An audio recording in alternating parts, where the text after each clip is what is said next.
dear learners, welcome to the second edition of our online classes. I am your very own Mr. Lucan Bless Njoyi, and today we shall be looking at the continuation of the topic that we started a few months ago, and the subtopic for the lesson of today is the organization of the council.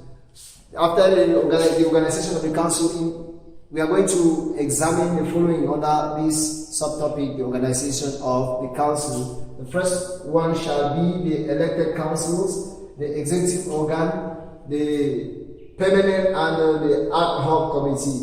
And last but not the least, we shall have an activity to carry out. And before we proceed with this lesson, my dear students, it is primordial for us to recall what we did in our previous lesson. And it's no other thing than the definition of what a council is. We looked at the types of councils. We equally looked at the functions of these councils. And I guess you all intersected the knowledge with a broad mastery of it. So my dear students, we are going to continue with this one. And by the end of this lesson, we are all expected to be able to analyze the organization of a council, starting from the elected councils right up to from the elected councillors to the executive, and equally to the ad hoc committee and the permanent committee.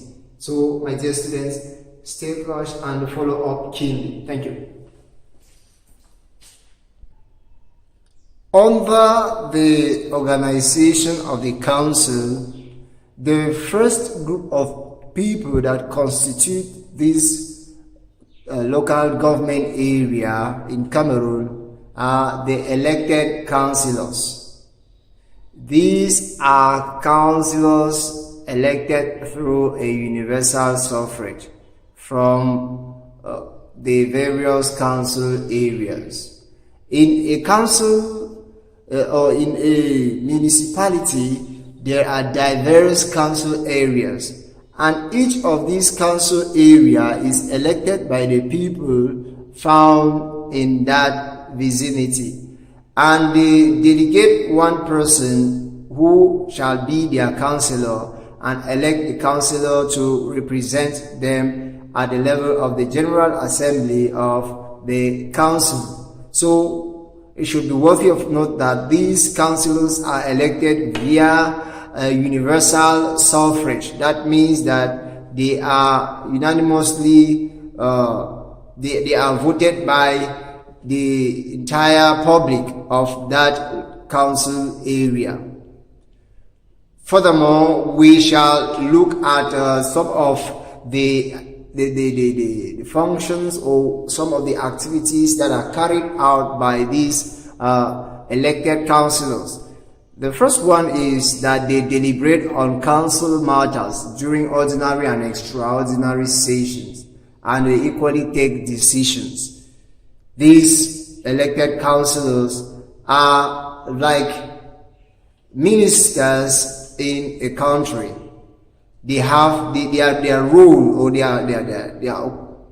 position they occupy in a council is like that of ministers in a country, and we can equally compare them to the members of the National Assembly, the parliamentarians, because they deliberate on council matters during ordinary and extraordinary sessions, and they take decisions.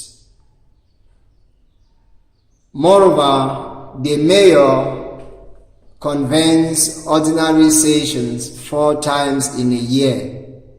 An extraordinary session is convened with the authorization of the authority that be. It might be the senior divisional officer at the divisional level.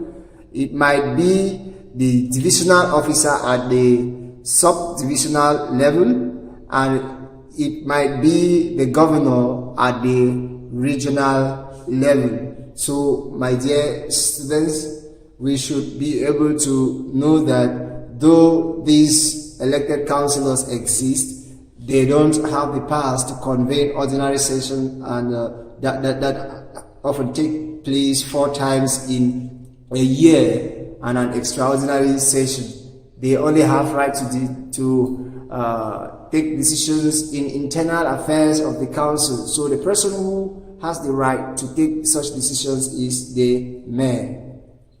We shall proceed to other organs, like the executive organ.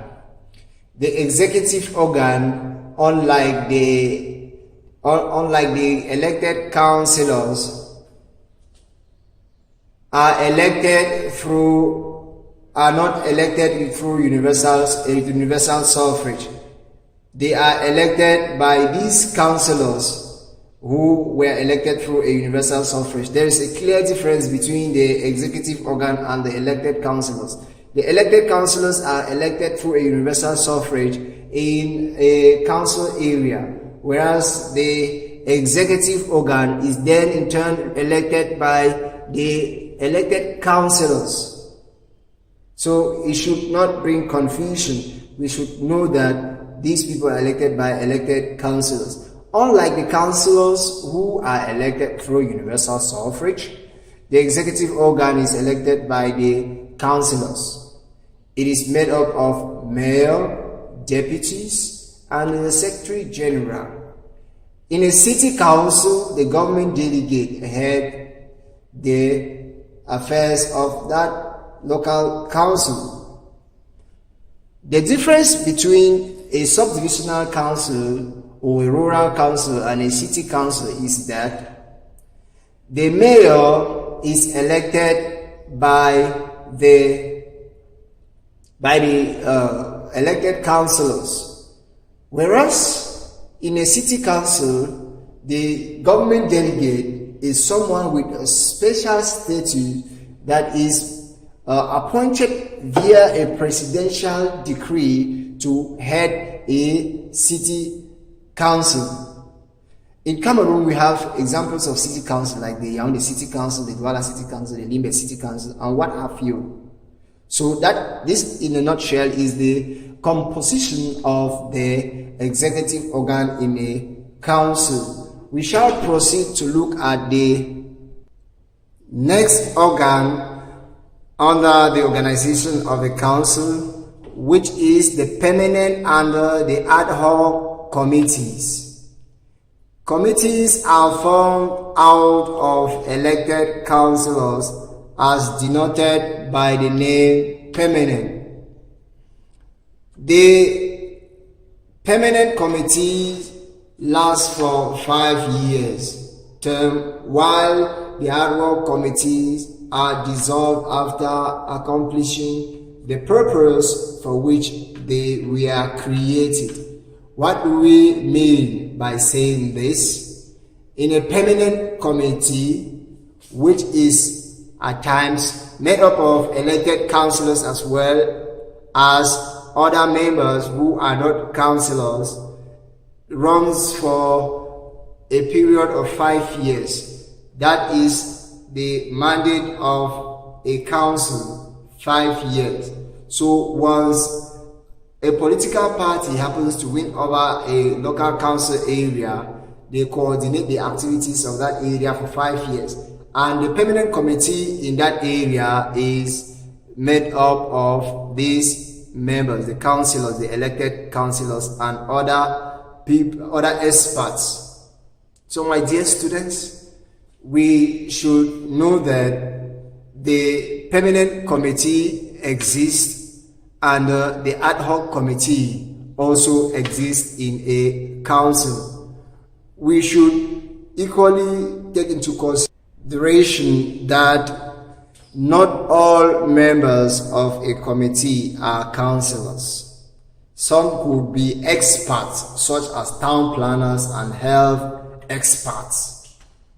So my dear students, in a permanent committee of a council, likewise an ad hoc committee, not all members found there are councillors, but some of the members might be experts in various domains, like the the domain of health. Some are health experts, whereas some are town planners and what have you. So that is, in a nutshell, the composition of the permanent and the ad hoc committee. Some report from permanent committees are presented during the plenary session because they have no powers to make decisions. My dear students, it should be worthy of note that the ad hoc committee exists only as long as their project is as long as their project hasn't gone to an end. Once they accomplish the mission for which they were created, the committee is dissolved. Unlike the permanent committee that exists for as long as the term of office exists. So my dear students, in a nutshell, this is what I prepared for you this morning. And below is an activity